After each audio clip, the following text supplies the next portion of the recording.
এই এতটা মতো পেয়েছি, এখন এখানে কেটেছি কিছুটা। এবার এটা হ্যাঁ এন্ড জলি আন্টি।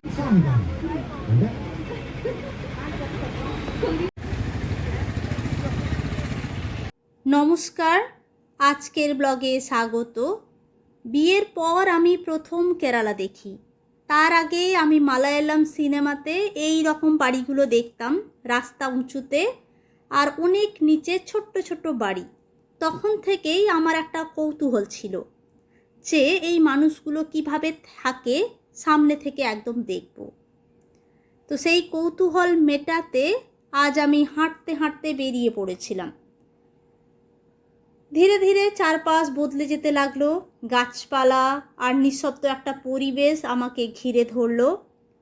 আর ঠিক তখনই চোখে পড়লো এই রকম বাড়িগুলো। তাই কৌতূহল মেটাতে আমি নেমে পড়লাম একটা বাড়িতে। পারমিশন নিয়ে নিয়েছি শ্যুটিং করার জন্য। তো ভেতরে ঢুকে যা দেখলাম সত্যিই আমি অবাক হলাম। বাইরে থেকে আমি ভাবিনি যে ভেতরে এই রকম দৃশ্য দেখতে পাবো। একজন আন্টি বসে বসে কাঁঠাল কাটছেন আর টিভি দেখছেন। কোনো তাড়াহুড়ো নেই, কোনো অভিযোগ নেই, শুধু নিজের মতো করে বেঁচে থাকা।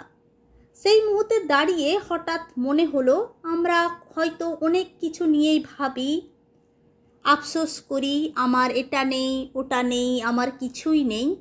কিন্তু এই মানুষগুলোকে দেখলে কোনো কিছু আর আক্ষেপ থাকে না। കട്ടേരിന്റെ പേട് കണ്ടോ? ഇത് താഴെ കൃഷിയുണ്ടോ? അവിടെ വെറുതെ കേത്തായിട്ട് കിടക്കുക, കൃഷിയില്ല. കൃഷിയില്ല. പിന്നെ മഴ വന്നിട്ട് ടൈം ഒത്തിരി മഴ മഴ വരുമ്പോ ഇനിയിപ്പോ വൃത്തിയാക്കും കേട്ടോ, ആരെങ്കിലും നിർത്തിയിട്ടെ এല്ലാം সাফাই একদম। হ্যাঁ পরিষ্কার পরিচ্ছন্ন একদম। দেখুন পুরো উঠোন টুঠোন একদম পরিষ্কার। আর এটা রোড থেকে অনেকটা নিচুতে।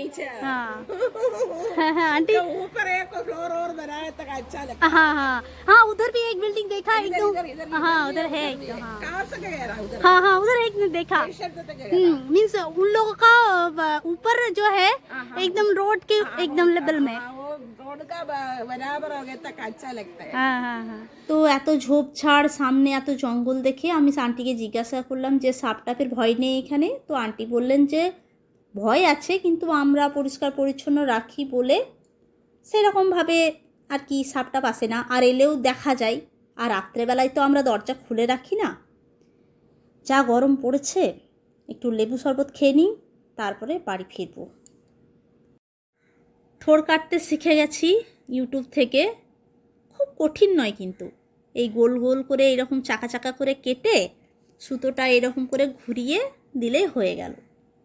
আমি ভাবছিলাম কি জানি কত না কঠিন হবে। তারপরে ইউটিউব দেখে যখন দেখলাম তখন তো খুব সহজই লাগলো। এবার এটা কেটে জলের মধ্যে ভিজিয়ে রাখবো। রেসিপিও দেখে নিয়েছি, ঘন্ট। তো লাগবে নারকেল কোড়া। আমি যে রেসিপিটা দেখে বানাচ্ছি ওখানে নারকেল কোড়া দিয়েছে, কয়েকটা কাজু আর পিনাট। তো আমিও দিয়ে দিচ্ছি ওই রেসিপিটা দেখে যখন বানাচ্ছি। এবার এটাকে একটু ঘুরিয়ে নিতে হবে। আপনারা বিশ্বাস করবেন না, আমার মা বা আমার ঠাকুমা বা আমার দিদা এই থোড় কীভাবে রান্না করে, থোড় কীভাবে কাটে জানে না কিন্তু। কেন? কারণ আমাদের যে জায়গাতে আমরা থাকি ওখানে কলা গাছ সেরকম নেই। আমরা বাজার থেকে কলা, কাঁচা কলা, পাকা কলা, তারপর মোচা কিনে খাই। এই থোড়টা কিন্তু আমাদের এলাকার লোক জানে না, একদম হলফ করে বলতে পারি জানে না। আজকালকার যারা আর কি এই আমাদের মতো যারা মোবাইল দেখে, রিলস দেখে, তারা হয়তো এই রিলস দেখে জানে। কিন্তু আমার মা, ঠাকুমা, বড় মা, বৌদিরা, ইভেন আমি এই তো জানলাম, এই কয়েকদিন আগে জানলাম। আমি কিন্তু জানতাম না। এতদিন আছি আমি এখানে, এত বছর আছি। আপনাদের মধ্যেই কেউ আমাকে বলেছিলেন তোমাদের বাড়িতে এত কলা গাছ, তোমরা থোড় খাও না কেন? তো আমি জানবো তবেই না খাবো। কি ভাগ্যিস আমি ভিডিওটা করেছিলাম, তবেই না আমি জানতে পারলাম যে এত সুন্দর এটা দিয়ে একটা রান্না হয়। Thank you so much. কতটা জল বেরিয়েছে দেখুন। তো বকবক করতে করতে আপনারা দেখতেই পাচ্ছেন আমি কি করছি। নুন দিয়ে ভিজিয়ে রেখেছিলাম একটু, তারপর চটকে দিলাম। এবার ওই আলু ভাজার সাথে এটাও একটু ভাজবো। তারপরে এবার পরপর যা মশলাগুলো আছে, এই যে বাটাটা, এটা দিয়ে দেব। এখানে মশলা বলতে শুধুমাত্র এই বাটাটাই, আর গরম মশলা, চিনি, নুন, হলুদ, আর নামানোর আগে একটু ঘি, ব্যাস হয়ে গেল। গন্ধ দারুণ বেরিয়েছে। এখন পুরো রান্নাটা হয়নি। আর এটাতে জল বলতে ওই হালকা ছিপি জল, ব্যাস, খুব বেশি জল লাগবে না। আর এটা ঢাকা দিয়ে রান্না করতে হবে, কম আঁচে রান্না করতে হবে। আমি কাকে শেখাচ্ছি? আপনারাই তো আমাকে শিখিয়েছেন। না মানে আমি যেভাবে করছি আর কি সেইভাবেই বলছি। এটা গরম মশলা দিলাম।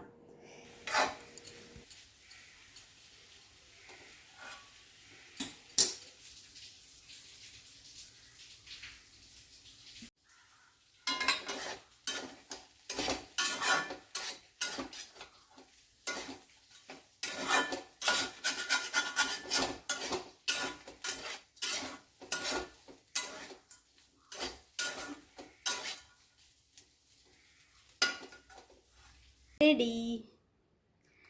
এত সুন্দর গন্ধ বেরিয়েছে না, দারুণ হয়েছে। টান টানা। അതുപോലെ നല്ല അഡ്മിറ്റ് ആവാൻ പോയതല്ല.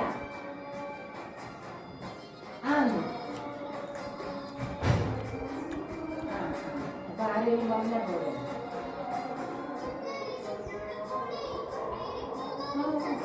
খাওয়া দাওয়া করে একটু রেস্ট নিয়ে চলে এলাম বাজারে। কালকে এখানে বিশু আছে, আমাদের বাঙালিদের নববর্ষ, আর কেরালাতে বিশু। তো বিশুর মার্কেটটা কীরকম সেটা দেখাবো, আর কেনাকাটাও করব। মানে রথ দেখা আর কলা বেচা দুটোই হবে। আর এটা কি হচ্ছে দেখুন, কমার্শিয়াল গ্যাসের প্রবলেম কিন্তু এখনও মেটেনি। এটা চিপসের একটা দোকান, চিপস ভাজা হবে। তো এগুলো হচ্ছে ওই কাঠ ঘষে যে গুঁড়োগুলো বেরোয় না, সেই গুঁড়োগুলো ইউজ করা হচ্ছে।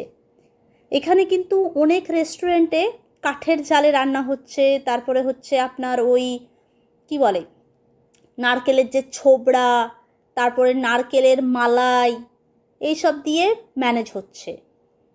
ভেবেছিলাম রেস্টুরেন্টগুলো কি জানি কি করবে, বন্ধ হয়ে যাবে কি না, কিন্তু কেরালা যেহেতু কাঠের সাপ্লাই অনেক রয়েছে, সেই জন্য কিন্তু অনেক রেস্টুরেন্টে কাঠের দিয়ে কাজ চালাচ্ছে। আর আজকে মার্কেট কিন্তু হেভি চড়া। তো এই নানা রকমের সবজি, ফল, বস্ত্র, নতুন বস্ত্র, সোনা পয়সা, এগুলো সাজিয়ে ঠাকুর ঘরে রাখতে হয় যেদিন বিশু তার আগের দিন। আর এখানে বিশুতে শ্রীকৃষ্ণের পুজো হয়। আমাদের যেমন নববর্ষে লক্ষ্মী আর গণেশের পুজো হয়, এখানে শ্রীকৃষ্ণের। এটা নিয়ে অলরেডি আমি আপনাদেরকে বহুবার বলেছি, অনেকগুলো ব্লগও শেয়ার করেছি। যারা দেখতে চাইবেন আমাকে বলবেন, আমি ওই ভিডিওগুলোর লিঙ্ক আপনাদের সাথে শেয়ার করব। চলুন এবার আমিও কেনাকাটা করি টুকটাক করে, নানা রকমের ফল, সবজি। মিষ্টিটা কালকেই নেব, আজকে থেকে আর নেব না। এই যে সবাই কৃষ্ণের মূর্তি কিনছে, আমাদের বাড়িতে অলরেডি আছে। তবে চলুন আজকে ব্লগটি এই পর্যন্তই। ব্লগটি কেমন লাগলো জানাবেন, ভালো লাগলে একটি লাইক আর শেয়ার করবেন। আর আপনাদের সাথে আমার দেখা হচ্ছে আমার পরের ব্লগে। সবাই খুব ভালো থাকবেন, সুস্থ থাকবেন, আর খুব আনন্দে থাকবেন। ধন্যবাদ।